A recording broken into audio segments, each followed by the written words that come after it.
નમસ્કાર. દૂરદર્શન કેન્દ્ર પરથી હું વાઘભી આપ સૌનું સ્વાગત કરું છું. આજે કૃષિ દર્શન કાર્યક્રમમાં વાત કરવાની છે એગ્રો ફોરેસ્ટ્રી યોજના વિશે, એટલે કે સામાજિક વનીકરણ વિશે. આપણી સાથે જોડાયેલા છે આરપી જોશી મેડમ, જેઓ રેન્જ ફોરેસ્ટ ઓફિસર છે અને સોશિયલ ફોરેસ્ટ્રી ડિવિઝન એટલે કે સામાજિક વનીકરણ વિભાગ આંકલાવ રેન્જ આણંદ ખાતે કાર્યરત છે. જેઓ કોમર્સ ગ્રેજ્યુએટ તો છે, સાથે સોશિયલ વર્ક પણ કરે છે અને post graduate in diploma in labour લોમાં પણ એમને ઉપાધિ એટલે કે ડિગ્રી લીધેલી છે. તો પેલા સ્વાગત કરીએ મેડમનું. નમસ્કાર મેડમ. નમસ્કાર. હવે મેડમ સૌથી પહેલાં એમ વિચાર આવે કે આપણે વન વિભાગ છે, તો એમ આપ ક્યારથી જોડાયા, એટલે એ જોડાવાનો પહેલાં તો આશય શું, હેતુ શું, અને આપ જોડાયા તો ક્યારથી જોડાયા? ખૂબ સરસ છે વાત.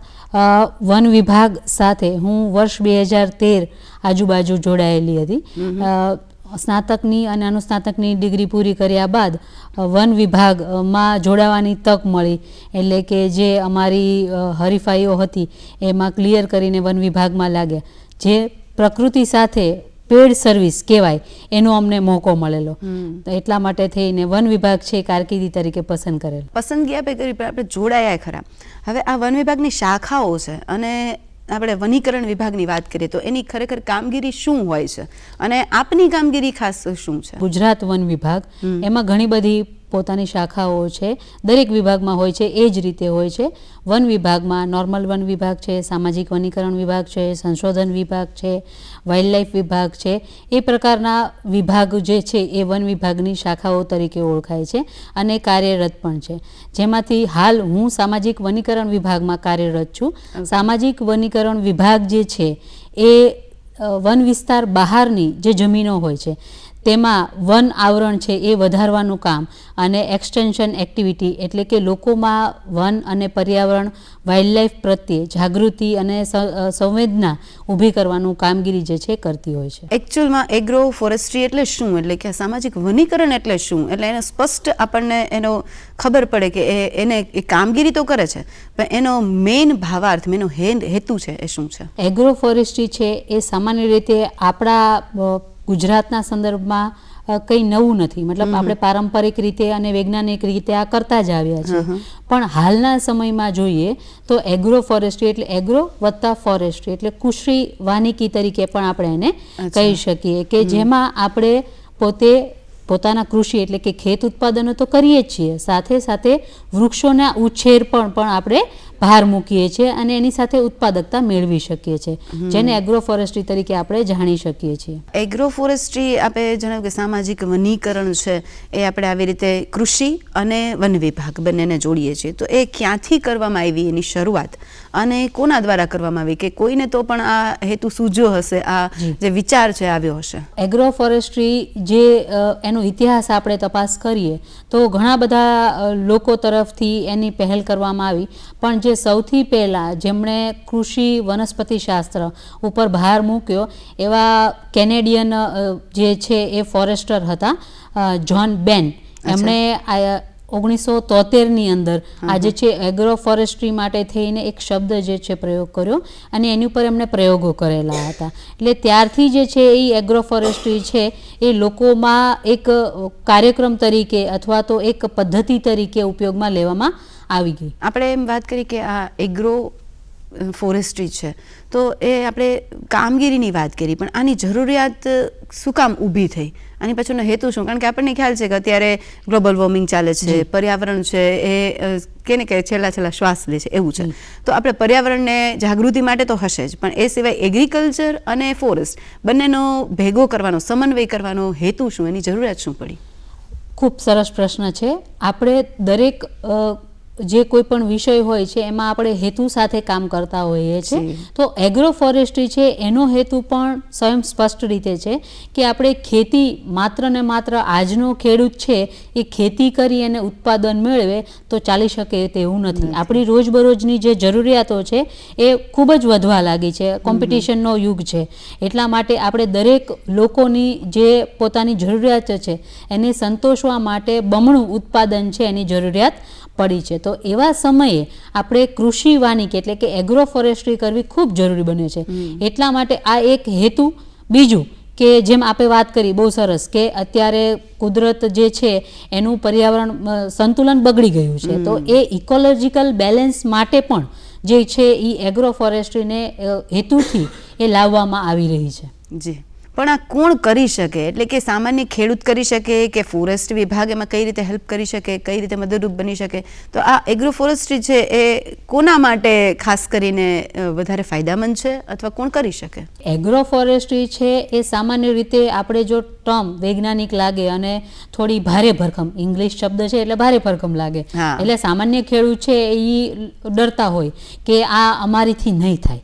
પણ આ જે એગ્રો ફોરેસ્ટ્રી ટર્મ છે એ એક યોજના હેતુથી કરવામાં આવ્યો છે અને યોજના જ છે જે આપણા દરેક વ્યક્તિ જે છે, દરેક ખેડૂત, દરેક નાનામાં નાનો કે સીમાંત ખેડૂત કે મોટા ખેડૂત ગણો, એ દરેક વ્યક્તિ આ એગ્રો ફોરેસ્ટ્રીની યોજનાનો લાભ લઈ પોતાની જમીનમાં જે છે એ ખેતી સાથે વનીકરણ એટલે કે વૃક્ષોનો ઉછેર કરી અને ઉત્પાદકતા મેળવી શકે છે. આમાં હવેનો નવો કોન્સેપ્ટ આવ્યો છે જેમાં આપણે ગાર્ડન કિચન અથવા તો કિચન ગાર્ડન જે કહેતા હોઈએ, તો એમાં જે સખી મંડળની બહેનો છે એ પણ એગ્રો ફોરેસ્ટ્રી કરતી હોય છે, તો એ પણ લાભ લઈ શકે છે. આપણે લાભની વાત કરી કે અથવા કોણ કોણ કરી શકે, તો ખેડૂત સિવાય પણ કરી શકે. આપણે બહુ સરસ વાત કરી કે ખેડૂત તો નહીં પણ એની સાથે જે કિચન ગાર્ડન છે એમાં પણ વાત કરાય.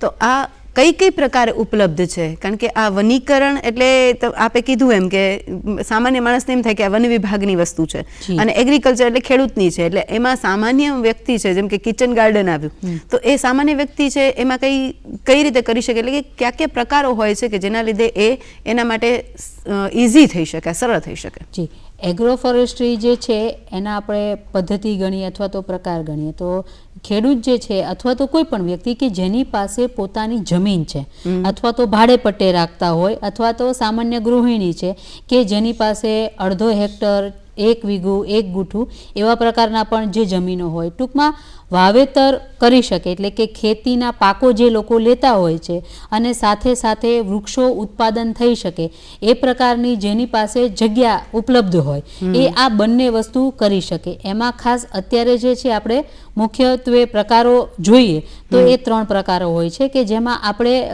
લાભ લેતા હોઈએ છીએ 3 પ્રકારના આધારે. એક તો જે છે તો એ એગ્રી સિલ્વીકલ્ચર પ્રકાર હોય છે કે જેમાં આપણે કૃષિ તો કરતા જોઈએ છીએ એટલે કે પાક લેતા હોઈએ છીએ, મગ હોય, તુવેર હોય, ગુવાર હોય, મગફળી હોય, બટાકા હોય, એ આપણે લેતા હોય છે. વચ્ચે કોઈ ધાન્ય પાકો પણ આવી જાય, બાજરી, જુવાર જેવા પણ.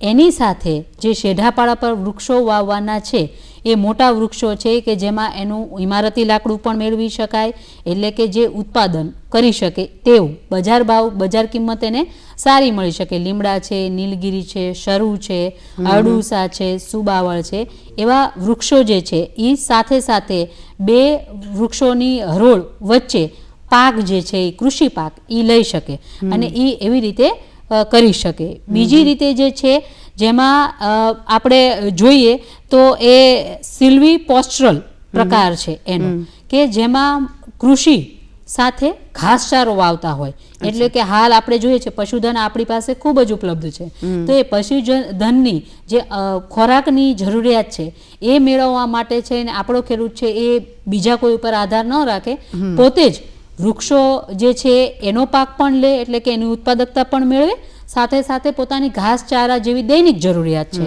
તો એ પણ વાવે એટલે કે 2 હરોળની જે વૃક્ષોની હરોળ હોય એની વચ્ચે ફોડર એટલે કે ઘાસચારો, રજકો છે, ખીજડી છે, એ પ્રકારનો જે છે એ ઘાસચારો વાવે અને એ પ્રકારે લઈ શકાય છે. અને એનો ત્રીજો પ્રકાર છે કે એ એગ્રો સિલ્વી પોસ્ટરલ પ્રકારનો એક પ્રકાર કહી શકાય કે જેમાં આપણે કૃષિ એટલે કે ખેતી તો કરતા જોઈએ છીએ સાથે ઘાસચારો પણ કરતા હોય એટલે મિશ્ર ઉપરના બંને જે છે કે એગ્રી સિલ્વીકલ્ચર અને એગ્રો પોસ્ટરલ એ બંનેનું મિક્સ પદ્ધતિથી એટલે કે આપણે વૃક્ષો પણ એમાં ઉછેરીએ છીએ, ખેતી પણ કરીએ છીએ અને ઘાસચારો પણ ઉગાવીએ છીએ.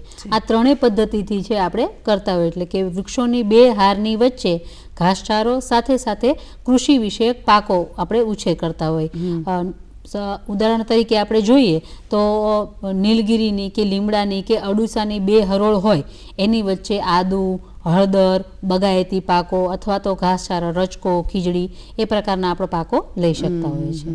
હવે આપણે એગ્રો ફોરેસ્ટ્રી છે એનો આપણે પ્રકારો વિશે જાણ્યું. હવે પદ્ધતિ છે એના વિશે પણ થોડી છણાવટ કરો કે જેનાથી ખ્યાલ આવે. જી, એગ્રો ફોરેસ્ટ્રી જે છે એમાં આપણે સામાન્ય રીતે તો પદ્ધતિ ગણીએ, એટલે કે પદ્ધતિ કોઈ વૈજ્ઞાનિક રીતે એના પદ્ધતિકરણ નથી કરેલું, પણ કૃષિ એટલે કે જે ખેતી સાથે જેને આપણે જોડી શકીએ, સંકલન કરી શકીએ એ પ્રકારે એની પદ્ધતિઓ આપણે કહી શકીએ છીએ, કે જેમાં ખાસ આપણે ઉપયોગી વૃક્ષો જે છે એને ઉગાડવાથી, એટલે કે એનું જતન કરવાથી આપણે જે રીતે ફોરેસ્ટ્રી સાથે લઈ અને એમાં પણ આપણે અમુક અલગ અલગ પ્રકાર હોય છે કે જેવા બગાયતી વૃક્ષો, બગાયતી પાક સાથે વૃક્ષો, ફળાવ જે છે એ વૃક્ષો અને કૃષિ એટલે કે ફૂલ ફળ આપણે જે આપતા હોય એની સાથે વૃક્ષો ઉગાડવાના.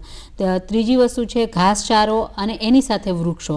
અને ચોથી વસ્તુ છે કે જે ઇમારતી લાકડા આપતા હોય, એટલે કે જે આપણી જલાવ લાકડા, ઇમારતી લાકડાની જે લાકડાની જરૂરિયાતો છે, જે આપણા ઉદ્યોગોની જરૂરિયાતો છે, એની સાથે આપણે કૃષિને જોડવાની છે. એ પ્રકારે જે છે આપણે ઉપયોગી વૃક્ષો સાથે કૃષિની ખેતી એ રીતે કરતા હોય છે. બીજી જ રીતે જે એની પદ્ધતિ આપણે જો ગણી શકીએ તો ખેતી પાકો સાથે આપણે વૃક્ષો વાવવાની હોય છે, કે એમાં બે વૃક્ષોની લાઈન એની વચ્ચે આપણે ખેતીના પાકોનું વાવેતર કરતા હોય છે. મગ છે, ગુવાર છે, તુવેર છે, હળદર છે, આદુ છે, એ વચ્ચે આપણે વચ્ચેના જે જગ્યા હોય છે બે પાકો અને આજુબાજુમાં બે વૃક્ષોની લાઈન, એની વચ્ચે આપણે લાઈનની વચ્ચે જે છે એ કૃષિ પાક લેતા હોય છે. એ રીતે કરતા હોય છે. એવી જ રીતે વૃક્ષો છે પણ ફળાવ વૃક્ષો જેવા કે દાડમ હોય છે, જામફળ હોય છે, પછી એની સાથે સરગવા હોય છે, એની વચ્ચે આપણે ધાણા છે, પછી બીજા જે છે મગ છે, ગવાર છે, આદુ છે, એ પ્રકારના જે છે એ આપણે કૃષિ વિષયક પાકો એ લેતા હોય છે. તો એ પદ્ધતિ જે છે એ કરતા હોય છે, પણ એની સાથે પણ અમુક અલગ રીતે કરતા હોય છે કે જેમાં આપણે જરૂરિયાત એટલે કે હેતુ આધારિત હોય છે. અમુક વખતે શેઢે પાળે આપણે કૃષિ સાથેના વનીકરણના વૃક્ષો જે છે એ લેતા હોય છે, કે જેનાથી આપણે જે પવન અવરોધક બાબતો જે છે આપણા ખેતીના પાકને નુકસાન ન થાય, સાથે સાથે આપણને વળતર મળે, ઉત્પાદન મળે. તો એ શેલ્ટર બેલ્ટ જે છે એ પદ્ધતિ પણ આપણે ઉપયોગમાં લેતા હોય છે. વધુમાં જે છે કે આપણે એક જીવંત વાડ બનાવવાની હોય છે, એટલે કે ઘણી વખતે એવા વિસ્તારો હોય છે ખેડૂતોને ખાસ કરીને અમુક વન્ય પ્રાણીઓ હોય કે બીજા પશુઓથી પણ નુકસાન થતું હોય, જે ડોમેસ્ટિક એનિમલ છે એનીથી પણ નુકસાન થતું હોય. તો એ સમયે છે કે એવા વૃક્ષો જે છે એની જીવંત વાડ બનાવી દઈએ છીએ, કે એમાં કેતકી આવી જાય છે. ઘણી વખતે વૃક્ષો જેવી વાડ કે એમાં સેતુર હોય છે, બોગનવેલ હોય છે, એ પ્રકારની જે છે એ લાઈનો કરવામાં આવે છે અને પછી કૃષિ સાથે એને જોડવામાં આવે છે, કે જેનાથી એમને ઉત્પાદન મળે. એમાં રતનજોત જે છે એ પણ બહુ સરસ વાડનું કામ કરી રહી છે. હવે આ સોશિયલ ફોરેસ્ટ્રી છે એમાં એગ્રો ફોરેસ્ટ્રીનું શું સ્થાન છે, એની શું જગ્યા ખાસ કહી શકાય? સોશિયલ ફોરેસ્ટ્રી જે છે એ સોશિયલ ફોરેસ્ટ્રી એક આખી વટવૃક્ષ છે, એની એક શાખા છે એગ્રો ફોરેસ્ટ્રી છે. પણ અત્યારે એગ્રો ફોરેસ્ટ્રી છે એ ખૂબ જ મહત્વની શાખા બની ગઈ છે, કારણ કે એગ્રો ફોરેસ્ટ્રી છે તેનાથી આપણા આર્થિક વિકાસ એટલે કે દેશના જે આર્થિક ઉત્પાદનની અંદર, આવકની અંદર જે આપણે વધારો કરી શકીએ અને ખેડૂતોનો મહત્તમ, આપણે ખેડૂતો જે પાક લે છે એની સાથે મહત્તમ આવક મેળવે અને જેનાથી આપણી પર કેપિટા ઇન્કમ પણ વધી શકે અને તેનાથી અંતે જે છે એ દેશની આર્થિક સ્થિતિને લાભદાયી નીવડી શકે. એટલે સોશિયલ ફોરેસ્ટ્રી છે એ 3-4 પ્રકારે છે લાભ થઈ શકે. એક તો વ્યક્તિગત રીતે લોકોની દૈનિક જે ખોરાકની, લાકડાની, પછી ઘાસચારાની જરૂરિયાતો, ફળ ફૂલની જરૂરિયાતો, એ જે જરૂરિયાતો છે એ પણ પૂરી કરે છે. સાથે સાથે એનાથી ઉત્પાદન થાય છે, એટલે કે વ્યક્તિગત આવક વધે છે. વ્યક્તિગત આવક વધે છે જેનાથી દેશમાં પણ એનો આવકનો જે છે એ લાભ થવાનો છે. અને સૌથી મહત્વની વાત કે અત્યારે પર્યાવરણ જે બચાવવાની વાત છે, વાઇલ્ડ લાઈફ, જૈવ વિવિધતા જે અત્યારે સંરક્ષણ કરવાની વાત છે, આપણી બાયોડાયવર્સિટીને જીવંત રાખવાની વાત છે, તો એ દરેક ક્ષેત્રે જે છે એ એગ્રો ફોરેસ્ટ્રીથી લાભ થઈ શકે એવો છે. એટલે એક ખૂબ જ અગત્યનું જે એક યોજના કહી શકીએ એ વન વિભાગ માટે એગ્રો ફોરેસ્ટ્રીની યોજના છે. મિત્રો, આજે આપણે કૃષિ દર્શનમાં વાત કરી રહ્યા છીએ એગ્રો ફોરેસ્ટ્રી યોજના વિશે, એટલે કે સામાજિક વનીકરણ વિશે. અને આપણી સાથે જોડાયેલ છે આરપી જોશી મેડમ, જેઓ range officer social forestry division Anklav range ખાતે કાર્યરત છે.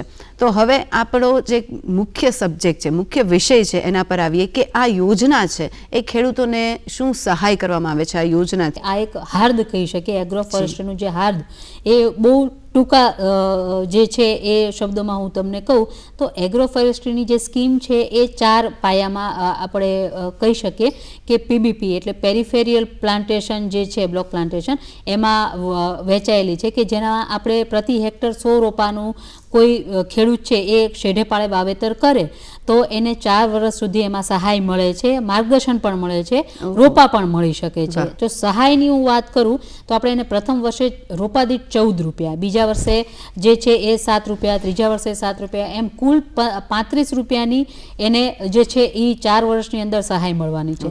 સાથે સાથે એને કોઈ પણ પ્રકારે વન વિભાગના જે માર્ગદર્શનની જરૂરિયાત હોય તો એ પણ એને વિનામૂલ્ય મળી શકશે. એના પોતાના ખેતરમાં વન વિભાગના અધિકારી કર્મચારીઓ રૂબરૂ સ્થળ મુલાકાત લઈ અને એને આવતી કોઈ મુશ્કેલી હોય અથવા કયો પાક વાવવો, કેવો પાક લેવો, કયા વૃક્ષો વાવે એની પણ જાણકારી આપે છે. આ પીબીપી મોડલની વાત કરી. બીજી વાત કરું છું હું એલડીપી મોડલ.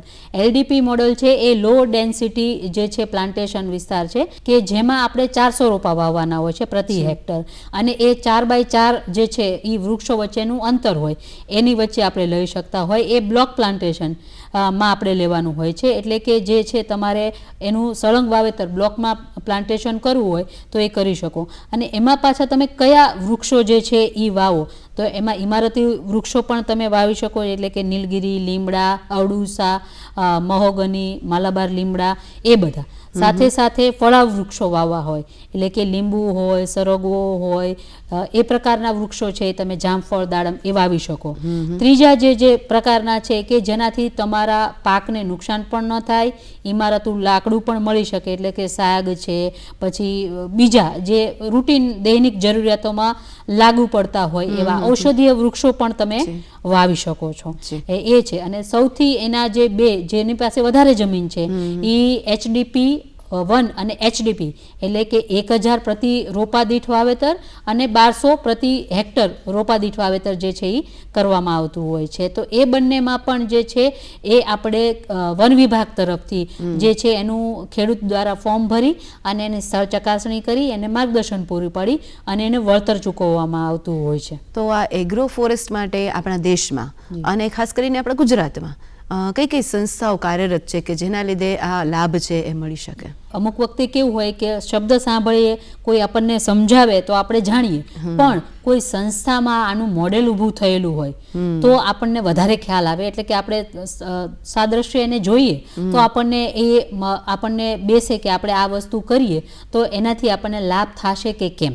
તો એમાં આપણે જે ગુજરાતના લેવલે હું કહું તો આપણી ઘણી બધી કૃષિ યુનિવર્સિટીઓ છે, જેમાં કે આણંદ એગ્રીકલ્ચર યુનિવર્સિટી છે, નવસારી એગ્રીકલ્ચર યુનિવર્સિટી છે, તો આ ડીસા ખાતે છે, પણ ત્યાં પણ ઘણા બધા સંશોધન કેન્દ્રો છે.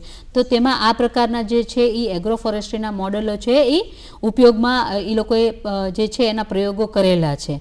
એમાં પણ જે ખાસ વાંસની સાથે એટલે એગ્રો ફોરેસ્ટ્રીમાં નેશનલ બાંબુ મિશનને પણ એમને જોડેલું છે. તો વાંસને પણ હવે એક જે છે એ ઘાસ તરીકે નહીં પણ વૃક્ષ તરીકે ગણી અને બાયોમાસ વધારવાનું, જૈવ વિવિધતા વધારવા માટે થઈને ઉપયોગમાં લેવાઈ ગયું છે. તો એ મોડેલ પણ એમને વિકસાવ્યું છે. અને એ જો રાષ્ટ્રીય સ્તરે કહીએ તો જે ટેરી છે, ICFRI છે, આફરી છે, કાફરી છે, તો એ ઘણા બધા પ્રકારની સંસ્થાઓ છે જે સરકાર માન્ય છે અને સરકારી સંસ્થાઓ છે, તો એ પણ કાર્યરત છે. હવે આ સંસ્થાઓ છે એ આપણને મદદરૂપ તો થઈ શકે, બરાબર, પણ ખાસ કરીને ગુજરાતમાં કોઈને એગ્રો ફોરેસ્ટ્રી માટે કામ કરવું છે અથવા તો એના માટે એને મદદરૂપ થવા માટે કઈ કઈ પ્રકારના વૃક્ષોની પસંદગી કરવી જોઈએ, ખાસ કરીને ગુજરાતમાં? કારણ કે બધા જે ઝોન અલગ થશે, વિસ્તાર અલગ થશે, તો એ પ્રમાણે એના વૃક્ષોની પસંદગી પણ બદલાશે વાતાવરણ પ્રમાણે. તો ખાસ કરીને ગુજરાતમાં આપણે કયા પ્રકારના વૃક્ષો હોવા જોઈએ? ગુજરાતમાં જે છે આપણે મુખ્યત્વે આપણો ગુજરાત ઝોન છે એમાં 9 પ્રકારના વૃક્ષો જે છે એ પ્રયોગ થઈ અને સાબિત થયેલા છે કે જેનીથી આપણને સારો એવો ઉત્પાદનનો અને આવકનો લાભ મેળવી શકે. એમાં જે છે પ્રથમ નંબરે જે પાણીવાળો વિસ્તાર છે એટલે પિયત વિસ્તાર હોય તો ત્યાં નીલગિરી છે, લીમડા છે, અડુસા છે, એ બહુ સારું કામ કરી રહ્યા છે, એટલે કે સારી આવક આપી રહ્યા છે. વધુમાં જે નોન ઇરિગેટેડ એરિયા એટલે કે જ્યાં પિયતની સુવિધા ઓછી છે અથવા તો અછત છે, પાણીની મળી શકે છે પણ ઓછા અભાવ હોય અથવા તો ઓછું હોય, તો ત્યાં પણ જે છે તમે અડુસા છે, સુબાવળ છે, એ પ્રકારના પાકો લઈ શકો છો. અને જ્યાં પિયત છે ત્યાં તો તમે જે છે એ ફળા વૃક્ષો પણ જો લો તો એ પણ ખૂબ જ અત્યારે ઉત્પાદન આપી રહ્યા છે. આમળા છે, જામફળ છે, તો એ જે છે સરગવો સૌથી એક આયુર્વેદિકનો જે સ્ત્રોત જે ઔષધીય વૃક્ષ તરીકે પણ એને ગણી શકીએ. સાથે સાથે એ શાકભાજીમાં પણ આપણને ઉપયોગમાં છે, એના જે શીંગો છે એ ઉપયોગમાં આવે છે અને વિદેશમાં આનું બહુ સારું માર્કેટ છે. તો એ ખૂબ જ ઉપયોગી છે કે આંબળા છે, સરગવો છે, લીંબુ છે, એ પણ મળી શકે. એટલે આ જે પાકો છે એમાં લીમડા, માલાબારી લીમડા છે, મહોગની છે, એ પણ અત્યારે લાભ છે. અને જે અમુક જે ક્ષારીય જે પવનો આવતી જે જમીનો છે કે જેને ક્ષાર રોકવો હોય, સેલિનિટી એરિયા જે છે એમાં પવનથી જે જમીનને નુકસાન થતું અટકાવવા હોય, ત્યાં શરૂ અને નીલગિરી એ જે છે ખૂબ અત્યારે ઉપયોગી સાબિત થઈ રહ્યા છે. વૃક્ષોની પસંદગી કરી લીધા પછી આ રોપા છે કે આ વૃક્ષો છે એ વાવવા છે, તો એ ક્યાંથી ઉપલબ્ધ થઈ શકે, કેવી રીતે મેળવી શકાય? આપણે જે રોપા જે છે એ આપણે વન વિભાગની નર્સરીઓ છે એ દરેક તાલુકામાં, જિલ્લાની દરેક તાલુકામાં એ નર્સરીઓ ઉપલબ્ધ છે. અને ત્યાં તમને ખૂબ જ સારી જાતના એટલે કે જે વૃક્ષો છે એની ખૂબ જ ઝીણવટપૂર્વક એનો ઉછેર કરવામાં આવેલો હોય છે. અને એવા પ્રકારના રોપા છે કે જે તમારા ખેતરમાં જ્યારે તમે રોપશો તો એનું આવક આવવાનું જે છે એ નિશ્ચિત છે. એ પ્રકારના રોપા છે તમને વન વિભાગની નર્સરીઓમાંથી મળતા હોય છે. ઘણી બધી સંસ્થાઓ અત્યારે પ્રાઇવેટ લેવલ ઉપર પણ ઘણી બધી લેબોરેટરીઓ પણ આમાં ટિશ્યુ કલ્ચર છે, ક્લોનલ છે, એની ઉપર કામ કરી રહી છે. તો એ પણ માર્કેટ અત્યારે મોટું છે કે જેમાં કલમી છે, ટિશ્યુ કલ્ચર છે, ક્લોનલ છે. પણ કોઈને જો ઓછી જે રોકાણ છે અને વધુ આવક મેળવવી હોય તો વન વિભાગ જે છે કે જે સરકાર તરફથી કામ કરે છે તો એના તરફથી તમને ઓછા મૂલ્યમાં અથવા તો વિના મૂલ્યે અમુક જે જાતો છે મેજોરિટી વિના મૂલ્યે મળતી હોય છે, તો એ તમે લઈ અને ઉત્પાદન મેળવી શકો છો. હવે આમાં સરકારને શું ફાયદો, સરકારને શું લાભ પ્રાપ્ત થાય એગ્રો ફોરેસ્ટ્રી કરવાથી? અત્યારે જે દશામાં અથવા તો જે આપણી પરિસ્થિતિ છે એ કન્ડિશનમાં આપણે આવીને ઊભા છીએ એક માનવ જાત તરીકે, તો એમાં સૌથી જો ઉગારવાવાળું હોય તો એ આપણને સરકાર જ છે. કારણ કે વ્યક્તિગત પ્રયત્નો દરેક લોકો કરતા હોય છે કે ભાઈ કોઈ નાનું ઝાડ વાવીને એનાથી કે પર્યાવરણને લાભ થઈ છે, પણ એ હજી જાગૃતિ ઓછી છે. તો એ જાગૃતિ વધારવા માટે સરકારે જે છે આ એગ્રો ફોરેસ્ટ્રી જેવી વન વિભાગની યોજનાઓ સાથે સંકલન થઈને કરેલું છે. પણ આની જે છે સૌથી મહત્ત્વની કે જે અત્યારે ગ્લોબલ વોર્મિંગનું, પછી કાર્બન ક્રેડિટ એ જે અને જૈવ વિવિધતા, આ 3 જે પ્રશ્નો છે એનું સોલ્યુશન છે એ એકમાત્ર છે વનીકરણ.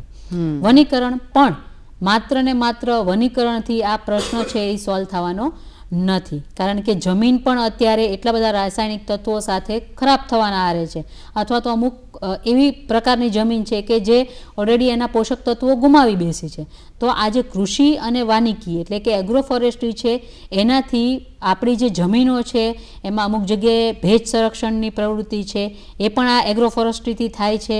એમના પોષક તત્વો પાછા લાવવાની, જમીનનું જે તળ છે એ ઊંચું લાવવાની, પોષક તત્વો સંરક્ષિત કરવાની એ જે છે જરૂરિયાત હવે આવી રહી છે. તો આ એગ્રો ફોરેસ્ટ્રીથી છે એ શક્ય છે. એટલે સરકાર જે છે એ ગ્લોબલ ગ્લોબલ વોર્મિંગના જે કારણો છે એની પાછળ જે છે એ સંશોધન કરીને આવા આરે પહોંચી છે કે આપણી જૈવ વિવિધતા પણ બચાવવાની છે, આપણો ગ્લોબલ વોર્મિંગનો પ્રશ્ન પણ સોલ્વ કરવાનો છે, અને જે નવો માર્કેટમાં પ્રશ્ન આવ્યું છે કાર્બન સિક્વન્સ્ટ્રેશનનો એટલે કે કાર્બન ક્રેડિટનો, તો આપણું જે દેશને ભવિષ્યમાં કાર્બન ક્રેડિટ એટલે જે દેશમાં વધારે વૃક્ષોની સંખ્યા હશે તો કાર્બન ક્રેડિટ એટલે કે જેને ટેક્સ ચૂકવવો નહીં પડે એ પ્રકારની જે છે સ્થિતિ આપણને, અને સારું વાતાવરણ, બાયોમાસ, એ બધું તો વૃક્ષોના ફાયદા તો અનેક છે એ આપણને મળવાના છે. તો આજે એગ્રો ફોરેસ્ટ્રી યોજના એટલે કે સામાજિક વનીકરણ યોજના વિશે આપણે વાત કરી, અને દર્શક મિત્રો આ આપને ખૂબ ઉપયોગી નીવડી જ હશે અને નવી માહિતી અને માર્ગદર્શન પણ મળ્યા હશે. આરપી જોશી મેડમ જેઓ રેન્જ ફોરેસ્ટ ઓફિસર છે અને સામાજિક વનીકરણ વિભાગ આંકલાવ આણંદ ખાતે જેઓ કાર્યરત છે. તો કૃષિ દર્શનમાં આજે આ સરસ માહિતી અને માર્ગદર્શન મળ્યા અને આપે આપ્યા અને અહીં આવ્યા સ્ટુડિયોમાં, એના માટે આપણો ખૂબ ખૂબ આભાર. નમસ્કાર. આવજો, એક વૃક્ષ વાવજો.